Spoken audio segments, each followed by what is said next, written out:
fenomena cukup menarik adalah gara-gara banyak yang takut KPR nih, Mhm mhm. jadi banyak yang lebih memilih ngontrak atau Iya. sewa. Nah ini gimana nih pandangan Mas Ai? Iya, itu kan memang, apa ya, istilahnya fenomena seperti itu sudah sangat menyebar di kalangan, anak-anak Gen Z terutama ya, Mhm. milenial dan Gen Z lah, terutama Gen Z gitu. Karena memang, banyak yang bilang sekarang harga rumah di kota-kota besar terutama di Jakarta ini sudah sangat tidak masuk akal gitu Mhm. ya, sudah sangat tidak terjangkau lah gitu. Karena harganya sudah tidak ada lagi yang ratusan juta, yang sudah miliaran semua gitu. Dan lokasinya kecil-kecil. Dan lokasi tanahnya makin Iya. kecil-kecil di bawah 100 meter gitu. Ini juga, membuat orang-orang yang anak-anak Gen Z ini yang memang secara karakter dia juga, tidak suka tekanan yang terlalu berlebih mungkin ya, dia mengambil jalan pintas aja, ya udahlah, ngontrak aja atau ngekos aja gitu.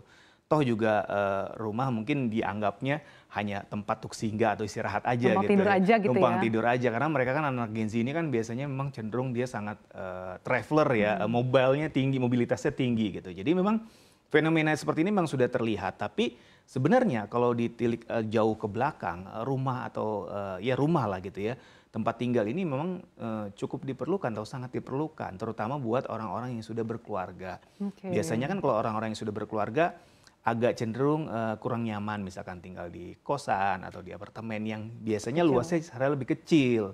Apalagi kalau sudah punya anak gitu ya.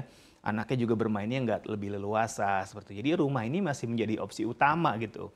Walaupun memang kalau kita lihat di negara-negara maju, banyak sekali orang-orang yang tinggal di flat Mhm. kecil atau di apartemen kecil. Ya itu karena di sana memang harga, tanahnya mungkin udah lebih sangat Mhm. nggak terjangkau. Kita ambil contoh di Singapura mungkin ya, itu agak lebih mahal lagi kan. Mhm. Nah di Indonesia memang untuk Jakarta, kayak Bandung, mungkin Surabaya itu memang sangat mahal Mhm. gitu. Tapi untuk di kota-kota yang kecilnya itu masih masih banyak lah yang bisa affordable, terjangkau. Tinggal bagaimana kita memilih lokasi. Karena kadang-kadang kan orang itu pengennya ya di prime-nya gitu ya, di kotanya gitu, misalnya Strategis di gitu Jakartanya ya, tempat aksesnya strategis, aksesnya bagus. bagus, pusat, perbelanjaan oke gitu ya. Itu konsekuensinya memang Mhm. harganya pasti akan lebih tinggi. Oke. Sebenarnya kembali lagi ke preferensi dari orangnya masing-masing gitu. Tapi yang menjadi cukup dilema nih Mas Ai, Mhm sempat beberapa waktu lalu tuh viral mhm. dilema KPR, harga rumah itu ketika dibeli bilangnya 500 juta, tapi Iya. ujung-ujungnya kok kalau ditotal-total 1 miliar nih tembus loh. Iya, karena memang kalau kita ngambil, beli rumah atau ngambil rumah secara kredit, itu seolah-olah kita membayar 2 rumah. Oke. Karena memang, dengan cicilan yang ada dan tenor yang panjang, bunganya itu pasti akan sangat besar. Kita bayangkan aja kalau misalkan suku bunga kreditnya let's say 10% aja per bulan, kalau dikalikan setahun udah berapa, dikalikan 20 tahun udah berapa gitu. Hitung-hitungannya kan hampir 100% bunga yang kita bayarkan untuk, KPR tersebut gitu. Jadi memang itu konsekuensi yang harus kita tanggung gitu, Mmm. karena memang di negara kita ini memang, suku bunga kreditnya lumayan tinggi gitu ya. Lain Kalau halnya dibandingin dengan negara-negara peers?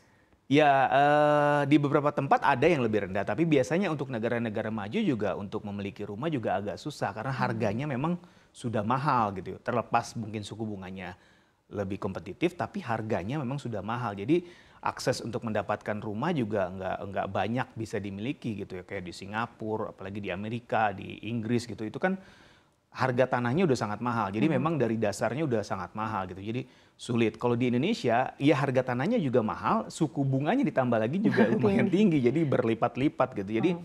memang kalau kita beli rumah secara kredit, secara tidak langsung kita kayak seolah-olah beli 2 rumah gitu. Oke, Karena apalagi memang kalau pas pilihnya tuh tenornya yang panjang gitu. iya, semakin panjang tuh pasti akan, biaya yang kita keluarkan akan semakin besar.